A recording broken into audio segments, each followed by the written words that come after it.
सभापती महोदय, पूर्वी अॅट्रॉसिटीचे गुन्हे हे सर्रासपणे दाखल केले जायचे, हे काही अंशी खरं आहे। एखाद्याने शिवी दिली असं म्हणून जरी आपण पोलीस स्टेशनला गेलो तर आपल्यावर अॅट्रॉसिटीचा गुन्हा दाखल व्हायचा।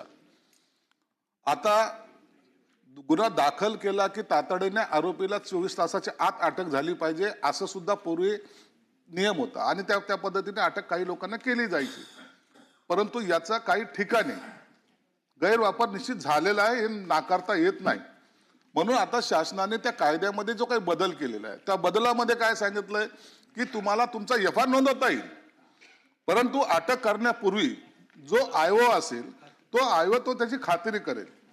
आता एफआयआर नोंद झाला, आयओने खात्री केली, त्याला पोलीस स्टेशन मध्ये त्याला तातडीनं तो त्याचा जर तो चुकीचा गुन्हा दाखल केला असेल तर पोलीस स्टेशनला तातडीने तुम्हाला तो 169 ज्याला काय आपण म्हणतो, कलम 169 मला वाटतं त्याचं, तर ते समरी तो ती समरी तो पोलीस स्टेशन मध्ये सुद्धा देतो आणि त्याच्यानंतर पहिली जी काही कोर्टामध्ये जेव्हा प्रकरण येतं त्या टायमाला ती समरी त्याला जावल्या जाते आणि ती केस विड्रॉ होते। परंतु माझंच तो त्याच्याही पुढे जाऊन सांगणं आहे की असे चुकीचे गुन्हे कुणावर दाखल होऊ नये। अन्याय झाला असेल तर निश्चित झाला पाहिजे, त्याच्यावर गुन्हा दाखल झालाच पाहिजे।